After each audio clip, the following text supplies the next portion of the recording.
pessoal, sejam todos bem-vindos.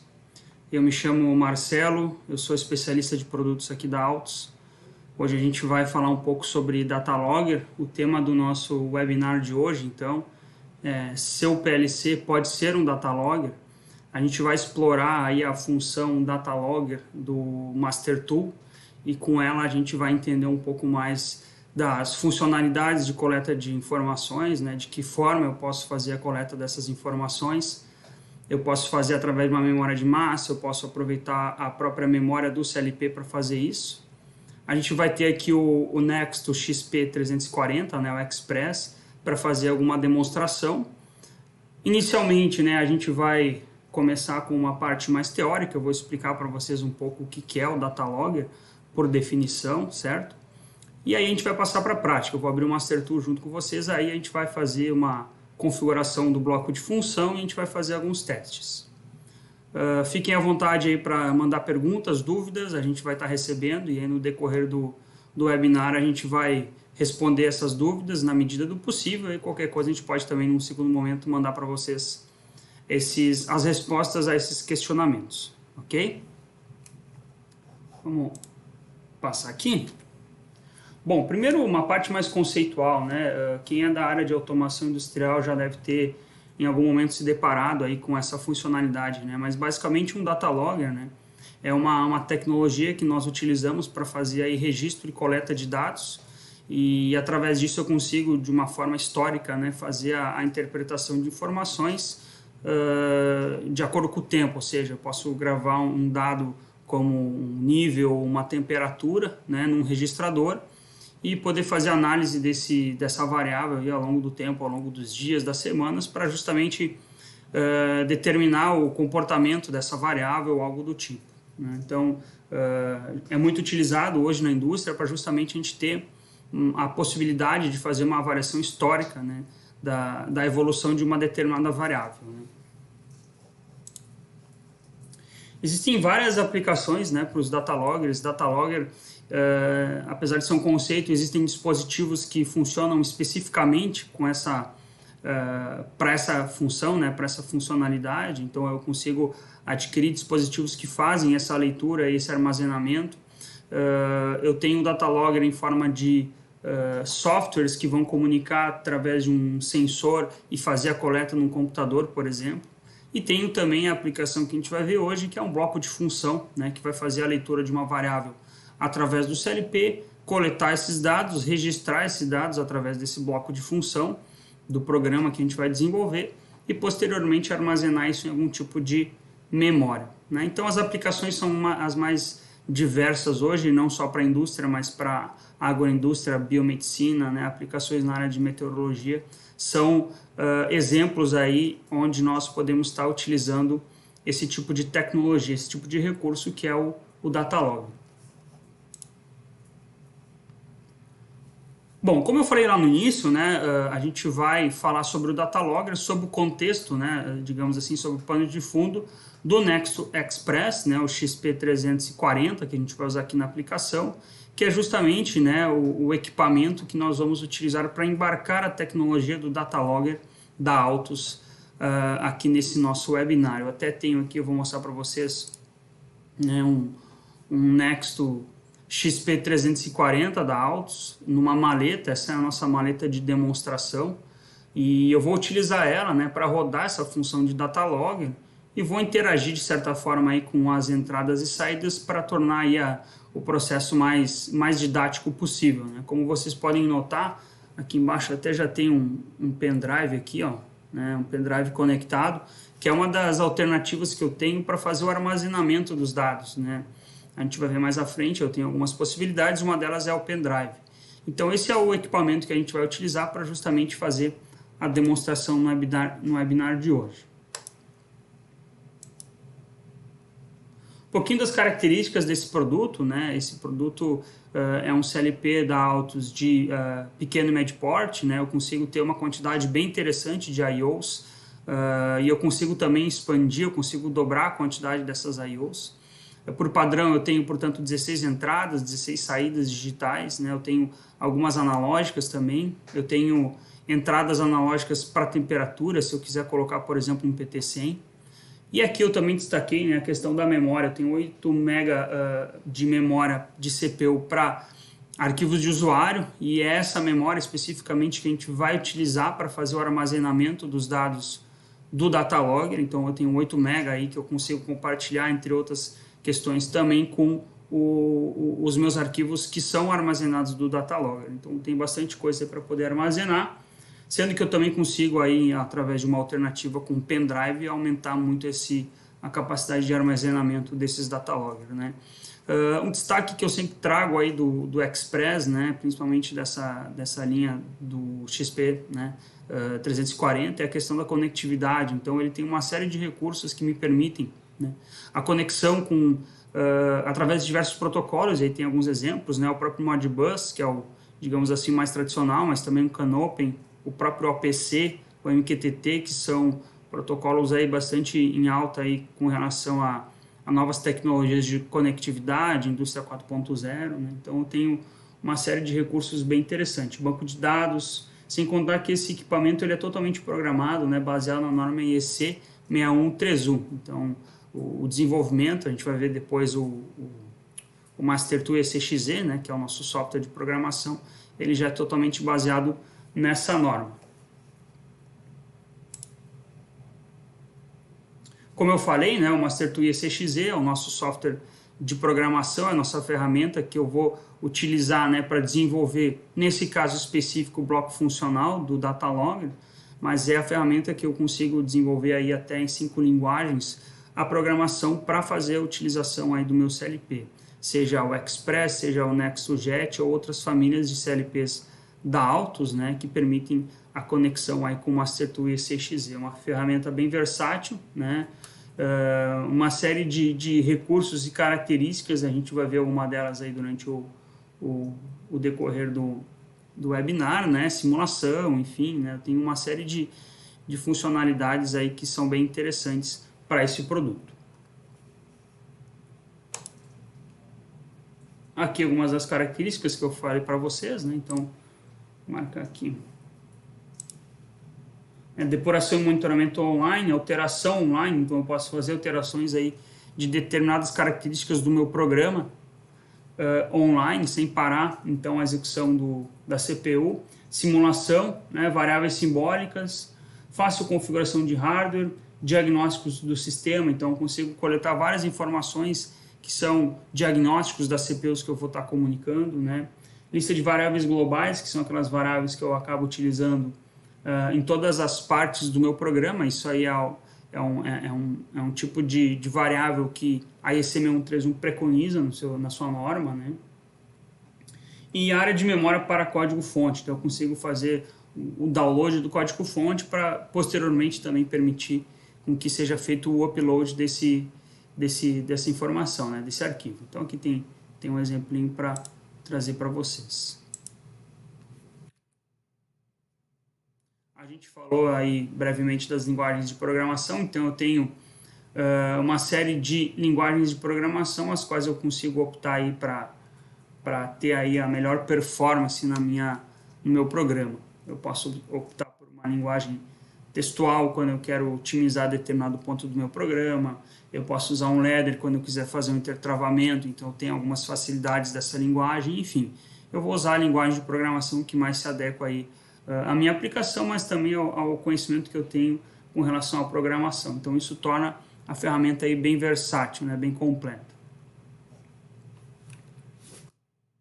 Bom, mas vamos falar do Datalogger, né? Então primeiro falar que Datalogger é um bloco de função, ele é implementado através de uma biblioteca que a gente desenvolveu. Eu vou abrir aqui o Master2. Vou criar um projeto novo já para mostrar para vocês passo a passo, né, a parte de adição desse bloco de função desse Datalogger. Eu vou criar um projeto novo aqui. Vou chamar de teste Datalogger 340, né, a opção que nós temos, além das outras CPUs que são programáveis por essa ferramenta, mas eu vou usar o 340, que é justamente o cara que a gente está usando aqui na demonstração, né? Linguagem Ladder, seleciono aqui a linguagem das demais pools aqui, né? User PRG, Start PRG. Não vou criar nenhuma tarefa de interrupção por tempo. Concluir. Esse aqui então é o meu programa, né? A primeira cara que eu tenho aqui da minha programação. Já aparece o hardware da CPU do XP340, além de, né, na aba Device, na janela Device, árvore com todas as configurações. Então eu tenho, por exemplo, aqui em User Pools e User PRG, o campo onde eu vou fazer toda a programação aí principal desse meu programa, dessa minha aplicação. Lógico, a gente não vai entrar muito no mérito de fazer uma programação muito estruturada na linguagem Ladder, né? Porque o objetivo aqui é conhecer o bloco funcional, mas aí fica também a dica aí para quem quiser conhecer um pouco mais. A gente tem bastante material, principalmente na nossa base de conhecimento, né? Sobre a programação dessa ferramenta, né? Sobre a utilização dos recursos que essa ferramenta me disponibiliza, ok? Bom, mas como eu falei antes, né, eu tenho essa function block, esse bloco de função do Datalogger implementado numa biblioteca, tá? Por padrão, essa biblioteca ela não vem junto com o programa que eu crio, mas eu vou fazer a adição dessa biblioteca da seguinte forma, né? Eu tenho aqui o Item Library Manager, né? Se eu dar um duplo clique aqui, eu já tenho todas as bibliotecas instaladas aqui por padrão, ou seja, todas aquelas que eu posso de cara já utilizar na minha implementação, na minha programação, né?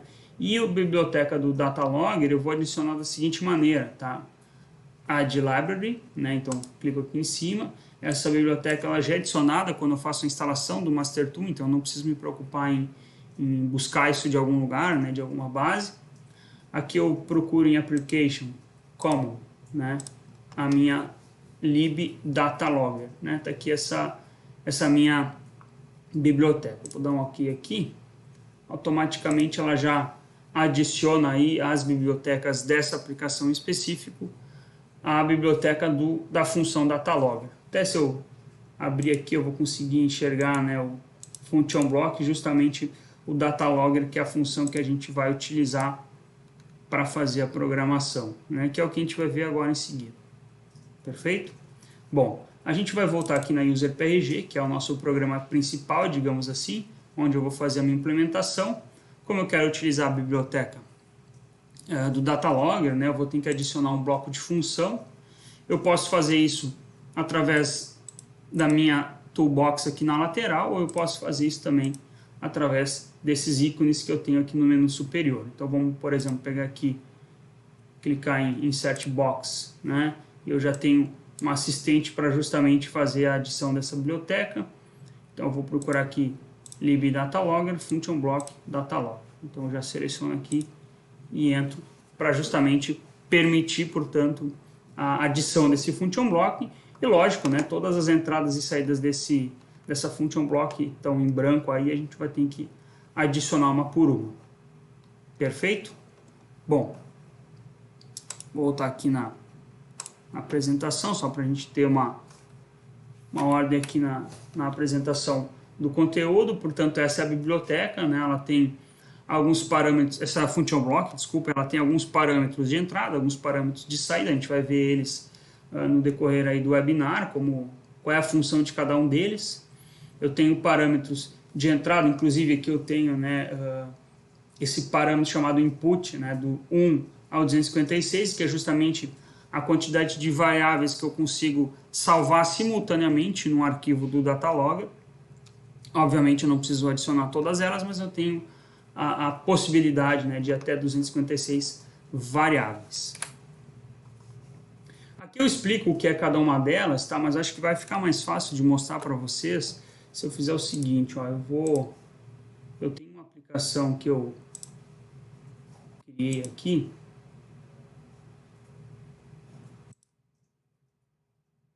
já com a função toda montada, né, e a gente pode passo a passo aí falar sobre cada um desses elementos aqui do bloco funcional do Datalogger, tá?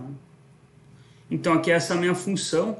Eu vou disponibilizar depois no site da Altos, quando a gente terminar aí o webinar, esse arquivo aqui, esse projeto, para quem quiser conhecer um pouco mais, né, quem quiser explorar um pouco mais essa funcionalidade, ter acesso, né? Inclusive, eu já deixei comentado aqui todas as variáveis para justamente servir como um guia aí para quem quiser aí começar a fazer o trabalho em cima dessa função, tá? Bom, então vamos lá.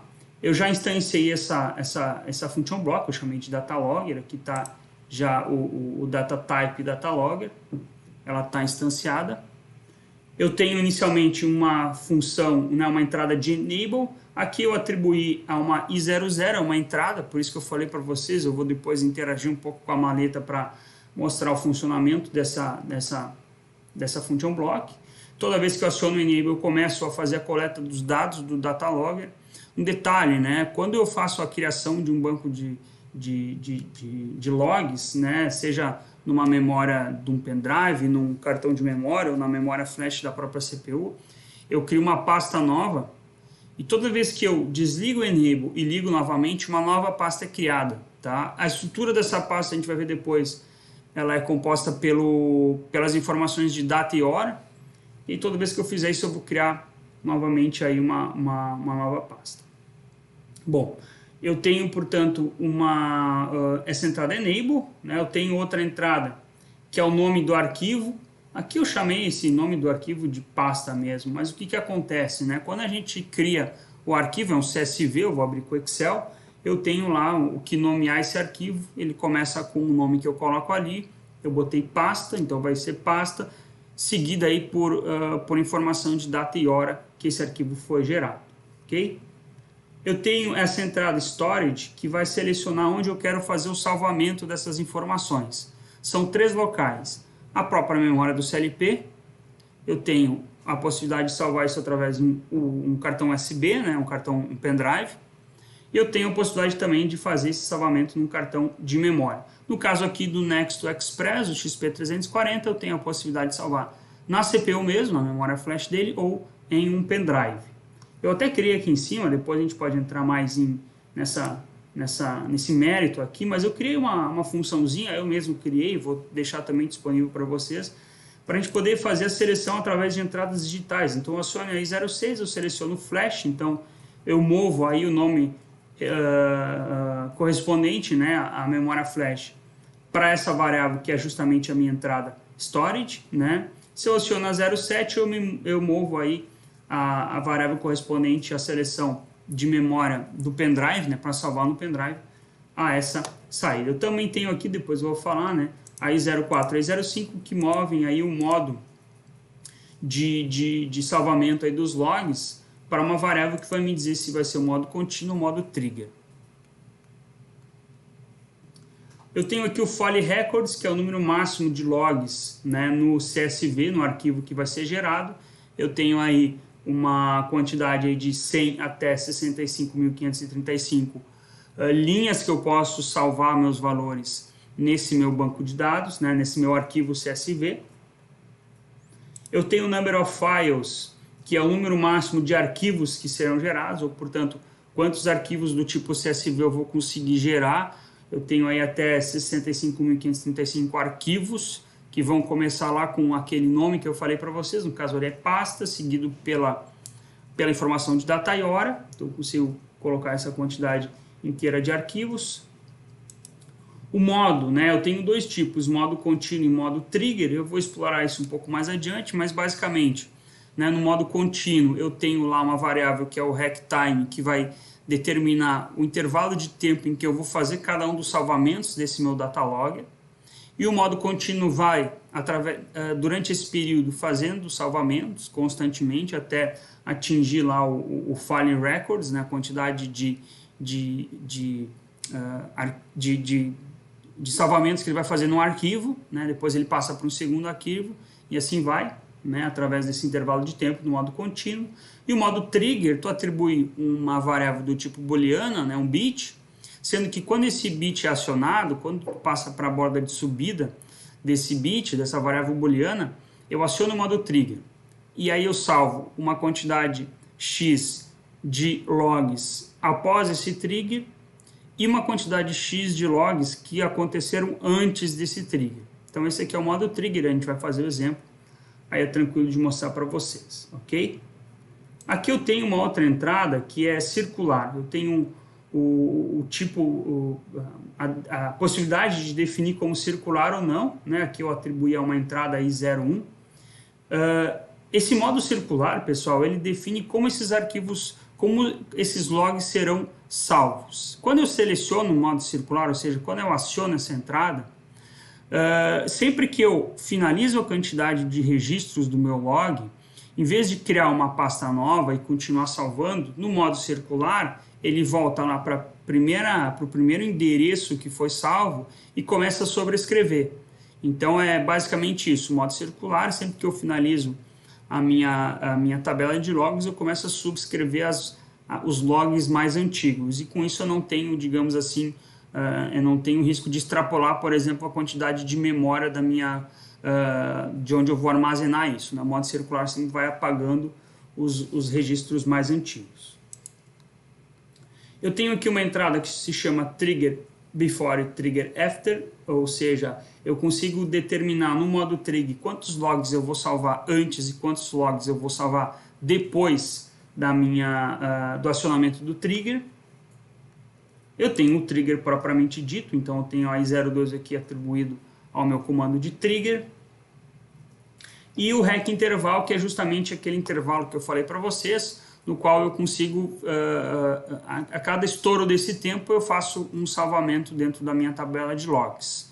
Esse REC intervalo não é utilizado só no modo contínuo, ele é usado também no trigger, porque ele determina também um intervalo de tempo em que cada registro é feito, mesmo no modo trigger, porque no modo trigger, quando eu dou o trigger, quando eu aciono aquela entrada, no caso a lei 02, eu vou salvar X variáveis, né, registradas antes e X variáveis registradas depois, que é o trigger after e o trigger before, né? Só que o intervalo entre esses salvamentos, esses registros, é justamente o REC intervalo. Eu tenho esse comma delimiter aqui, que vai definir como vai ser a divisão das colunas da tabela que vai ser gerada. Aqui tem um detalhezinho, porque se eu faço a divisão das colunas através de um ponto e vírgula, né, como eu estou fazendo aqui, a casa decimal, que é atribuída a um valor, por exemplo, com vírgula, né, sei lá, 10,7, ele vai ser uma vírgula, e se essa divisão por colunas for uma vírgula, a casa decimal vai ser um ponto. Tem esse detalhezinho aqui. Esse file header aqui são justamente as colunas que serão criadas para fazer o registro das minhas variáveis, ou seja, na minha tabela, tu vai ter lá a coluna de tempo, data, mas tu também vai ter duas colunas. Eu chamei de B1 e B2 aqui só como exemplo, cada uma vai representar uma variável. Qual variável? Eu tenho aqui input 1 e input 2, coloquei aqui como duas entradas analógicas que justamente vão ser salvas em cada uma das colunas de acordo com o REC intervalo e de acordo com o modo também que eu fiz aí a configuração do meu bloco de função. Aqui eu tenho, portanto, as entradas da minha função. Eu também tenho saídas, né? Eu tenho a saída busy, né? Quando a função está ocupada, ou seja, quando eu estou fazendo aí o salvamento desses arquivos, né? O salvamento desses valores. Eu tenho uma função de erro que vai indicar quando essa minha função entrar em erro por algum motivo. O status, que vai mostrar o status dessa função. Então, se algum erro acontecer, ele vai mostrar qual é o status dela, se foi porque, sei lá, chegou na memória máxima, alguma coisa do tipo. Eu tenho o meu current records, que vai mostrar justamente qual é o log atual. A gente vai usar essa variável depois para entender quantos logs estão sendo salvos, ok? E eu tenho o trigger perdido, que define se algum trigger, algum disparo de registros foi perdido. Se, por exemplo, tu dá um trigger dentro de um intervalo de tempo que não é múltiplo do tempo de ciclo da CPU. Isso é uma questão um pouco mais complexa, eu posso depois responder com mais tempo, mas eu posso perder alguns registros e eu fico ali com esse trigger, missed triggers, registrando aí a quantidade de triggers que foram perdidos. Perfeito? Bom, mas dito isso, tá, eu vou só fazer uma observação aqui no PowerPoint. Eu tenho todo esse detalhamento que eu mostrei para vocês, depois a gente vai disponibilizar também tudo isso, então tem uma explicação do que é cada entrada, cada saída, enfim.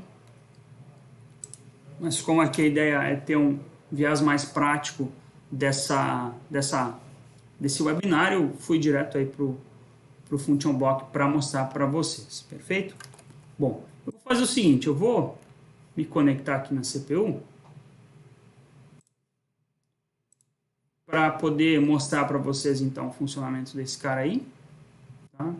No primeiro momento o i00 está desacionado, ou seja, ele não está habilitado.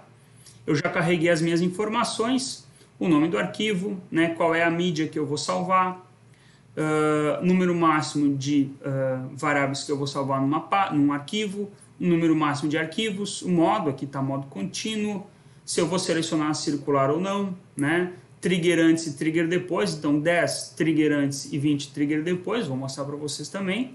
Aqui a própria entrada trigger, né, a I02, REC intervalo 100 milissegundos.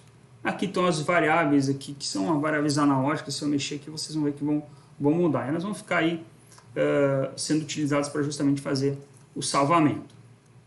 Bom, como eu falei para vocês, eu criei uma funçãozinha aqui em cima, tá? Não tem relação com o Datalogger, mas só para melhorar aí a interação durante o webinar, que é onde eu vou acionar as entradas I6 e I7 para determinar se eu quero salvar na flash ou na USB, e a 4 e a 5 se eu quero o modo trigger ou modo contínuo. Só para entender aqui, eu vou botar aqui, então eu tenho essas entradas aqui, por exemplo, se eu acionar a 7, né, eu mudo para memória USB, vou mostrar para vocês aqui, né, USB, tá aqui, então eu vou desligar a 7, ligar a 6, eu volto para memória interna, e aqui embaixo eu tenho a 4 e a 5, modo contínuo, no caso da 4, e no caso da 5 eu tenho o modo trigger, né, vou deixar em modo contínuo por enquanto, para fazer uma primeira demonstração para vocês. Então, eu vou botar aqui ó, o I00, que é a minha entrada digital, que eu vou dar um enable para poder iniciar a gravação.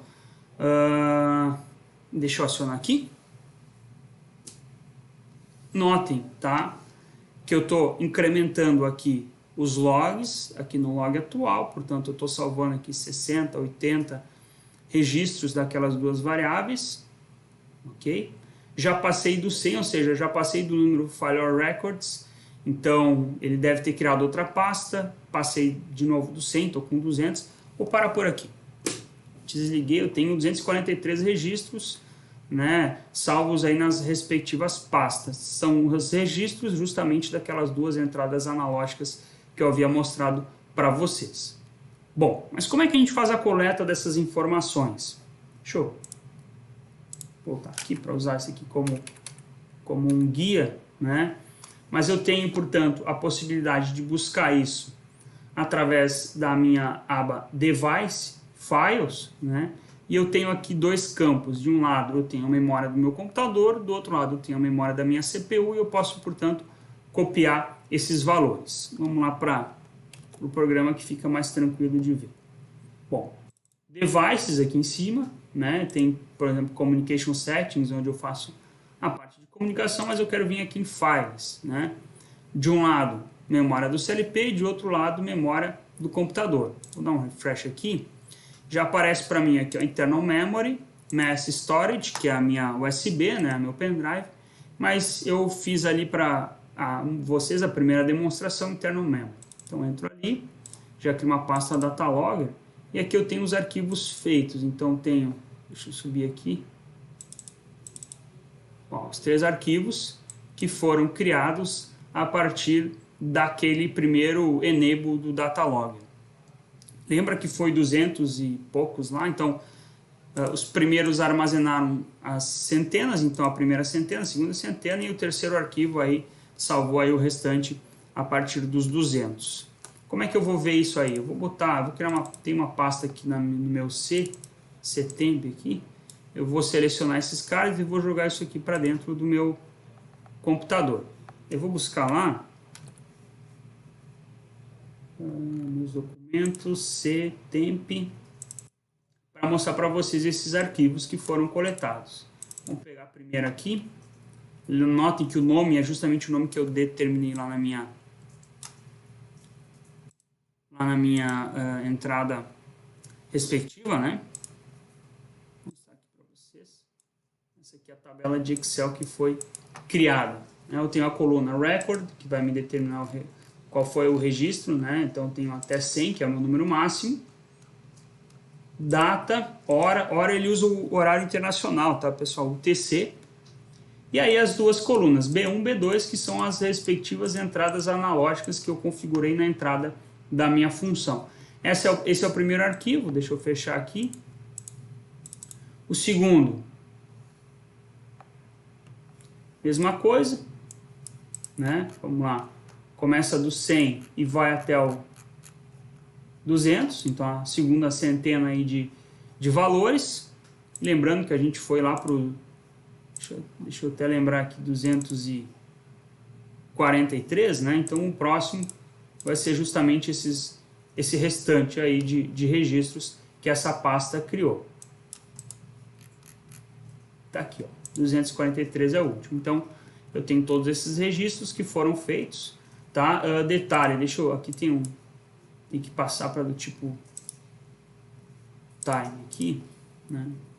Mas justamente o intervalo entre cada registro são 100 milissegundos lá, né? Então eu tenho para cada 1 segundo eu tenho 10 gravações, que é o REC intervalo que eu estou utilizando lá na configuração da minha function block, ok? Bom, falamos sobre a forma de fazer esse salvamento, né? Como internal memory, e a forma de fazer esse salvamento como pendrive é muito semelhante. Deixa eu modificar aqui, ó, internal memory, eu vou passar para i07 USB, deixa eu ligar aqui a i07, né? Liguei, lembrando que eu tenho um pendrive conectado aqui já, esse pendrive ele foi conectado, então eu já reconheço isso como uma memória de massa. Inclusive, deixa eu fazer essa observação, se eu abrir aqui o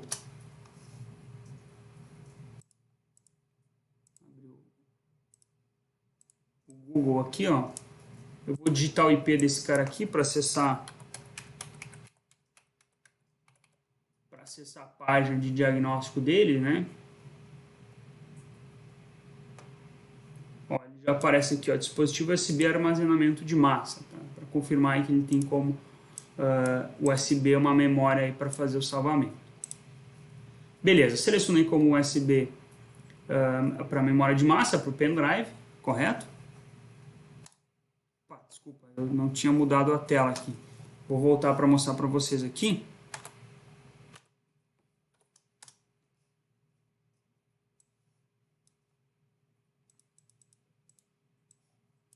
Eu vou digitar aqui 192, 168, 1466. Agora sim, né? Dispositivo USB armazenamento de massa. Perfeito? Bom, selecionei para USB, vou acionar novamente o enable aqui, o i00. Notem que ele zerou aqui o log atual e está continuando a fazer a cada 100 milissegundos, que é o meu REC time, o salvamento aí das variáveis, no caso as duas variáveis B0 e B1. Tá, vou desligar aqui, eu criei aí uma pasta e mais um pouquinho, então eu tenho 145 registros. Eu poderia tirar esse pendrive, colocar no meu computador, essas pastas estariam ali, eu posso acessar por aqui mesmo. Então, voltando lá em Device, deixa eu subir aqui. Ó, dentro da minha CPU, quando eu faço acesso através do Master Tool, eu tenho meu internal memory, mas eu também tenho um mass storage aqui, ó, que eu tenho, portanto, como acessar esse pendrive, e dentro desse pendrive eu tenho os data loggers aqui, ó. Deixa eu apagar esses caras aqui para não dar conflito, mas eu vou passar então esses dois registros aqui, esses dois arquivos lá para minha ctemp aí para mostrar para vocês. Aqui ctemp, então eu tenho esses dois arquivos. O primeiro armazenou os 100 primeiros registros, né? Tá aqui. Okay? E o segundo armazenou o restante aí, que foram 45 registros. Perfeito? Bom, então eu tenho a possibilidade de fazer esse armazenamento na minha memória do pendrive. Ok? Aqui. Agora vamos falar sobre o outro tipo de armazenamento de dados, que é o outro modo, aliás. Além do contínuo, eu tenho o modo trigger. Como eu falei antes, eu aciono o trigger e eu consigo salvar registros antes e registros depois do trigger. Vamos mostrar isso aqui na prática para vocês. Primeiro eu vou mudar aqui para modo trigger. Deixa eu botar aqui o i05, né? Modo trigger. Posso manter aqui o USB para salvar, tranquilo, né? Vou dar o enable desse cara aqui, liguei ele, ele está zerado. Aqui notem que o log atual não está salvando, por quê? Ele só vai salvar a partir do trigger, ok? Na prática, ele está salvando, porque lembrem que eu tenho lá o number trigger before, então eu tenho que buscar esses 10 que aconteceram antes do trigger. Só que eu só começo a registrar a partir do trigger. E o meu trigger aqui é o i02. Deixa eu acionar o i02 aqui. Liguei. Dei um trigger, né? Notem que aqui ele já apareceu o log atual 31, 10 antes, 20 depois, mais o momento do trigger. Vou fazer de novo, eu vou acionar o trigger novamente, o i02, para vocês verem aqui. Desligo, ligo aliás, né? 62, ou seja, 31 mais os 31 que já tinham antes. Como é que isso vai se apresentar para mim lá nas minhas tabelas, né? Vamos voltar aqui no device. Eu estou no USB, né? Datalogger. Deixa eu ver se lembrar agora se ia sair. Bom, vamos descobrir. Deixa eu deletar esses caras aqui. Vou puxar esses caras aqui pro meu computador para mostrar para vocês. São os dois arquivos, né? Vamos abrir o primeiro aqui. Tá aqui, ó, vou aumentar.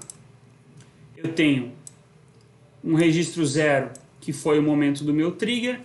Eu tenho 10 registros antes e 20 registros depois. Perfeito? Foram duas pastas, porque eu fiz o trigger duas vezes. Vamos abrir a outra aqui.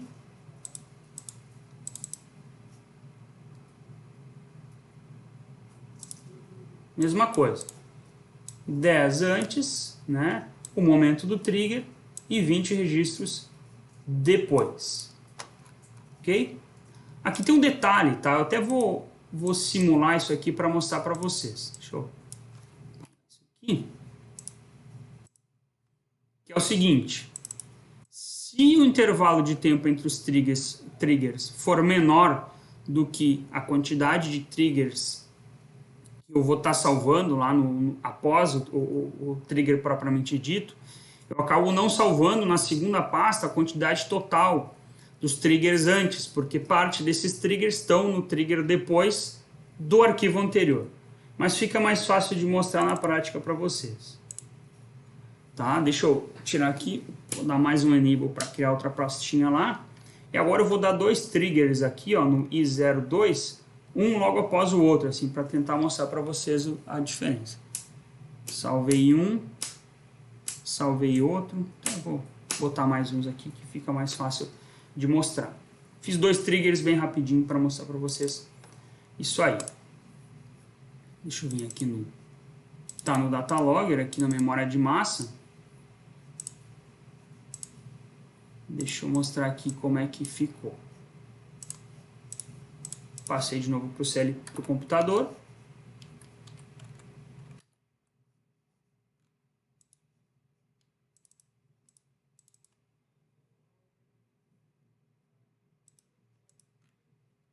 Deixa eu pegar outro aqui. Ó, aqui dá para anotar, ó.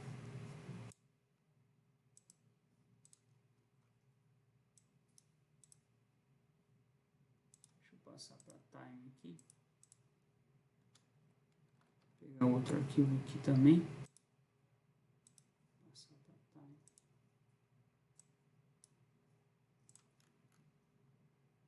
Ó, vou pegar a primeira pasta que foi criada, vou vir aqui no último, ó, nos últimos aí eu tenho lá nos 18 horas 33 minutos e 24, 25, então eu tenho os registros. A próxima pasta, o que, que aconteceu? Eu perdi, ó, tá vendo que não tem o menos 10 aqui? Eu já começo no menos 7, porque alguns registros estavam, digamos assim, pertencentes ao trigger anterior, por isso que eu não peguei. Mas eu continuo com os dados salvos, né? Só que vai estar no trigger anterior, porque esse segundo momento do trigger ele ficou muito próximo do primeiro momento do trigger, e aí teve essa sobreposição de valores, ok? Vou fechar aqui para mostrar para vocês. Então esse é o modo trigger, que vai permitir justamente essa questão. E aqui no PowerPoint, porque eu fiz um diagrama aqui para justamente mostrar isso para vocês, né? Tem aqui a questão do trigger, né? Quantidade de trigger before, antes, trigger after, depois, o trigger propriamente dito, e aqui o REC intervalo, que é o intervalo entre cada uma das gravações. Eu tenho também o file header, que daí me determina quantas colunas eu vou ter a partir das variáveis que eu tenho. Isso aqui eu estou lá no modo trigger. Aqui tem um detalhe, né, que o momento do trigger ele acontece não respeitando o REC intervalo, obviamente, eu não sei quando isso vai acontecer, mas os demais registros, antes e depois, respeitam o REC intervalo. Aqui tem o modo contínuo, só para exemplificar novamente, né, as colunas, file header, né, o nome do arquivo, o REC intervalo é o intervalo entre cada um dos registros. Okay? Outro detalhe importante, tá, pessoal, é com relação a qual tipo de informação que eu vou salvar nesse meu data logger. E aí eu tenho uma questão que eu salvo somente caracteres, só valores numéricos. Aqui eu tenho na tabela quais são os tipos, né, inteiro, sem sinal, né, com sinal, byte, word, double word, real, large, real. Então eu tenho uma quantidade bem interessante de valores numéricos que eu consigo armazenar nesse data logger. Aqui é a parte do salvamento, então como é feita a estrutura de pastas e arquivos, a gente já falou sobre isso também. E é isso. Da minha parte, pessoal, passamos, portanto, falando sobre a configuração do bloco de função, falamos sobre fazer a função salvar na memória interna, fazer a função salvar numa USB, num pendrive, do modo trigger e do modo contínuo. Ok? Bom, da minha parte é isso. Eu gostaria de agradecer a todos. Tem meu contato ali, o meu e-mail, né, marcelo@autos, para mandar dúvidas. De qualquer forma, esse vídeo vai estar publicado, portanto, mandem dúvidas também nos comentários. A gente vai respondendo conforme dá. A gente também tem o nosso suporte técnico, que ele é 24, não é 24 horas, né, mas é um suporte técnico que permite com que tu ligue através do 0800 e faça aí, tire dúvidas e tudo mais. Então a gente fica bem à vontade. Lembrando também, já comentei antes, a questão dos tutoriais, a gente tem na nossa base de conhecimento, assim como esse vídeo vai ficar disponível na base de conhecimento junto com a aplicação que eu usei como teste, tem também outras informações, outros tutoriais que vão permitir vocês conhecerem melhor sobre a parte de programação do Master Tool, conhecer melhor o XP340 e também outros equipamentos, outros recursos aí da cesta de produtos da Autos, ok? Tem algum questionamento? Beleza, então. Pessoal, mais uma vez obrigado e eu fico à disposição aí. Valeu!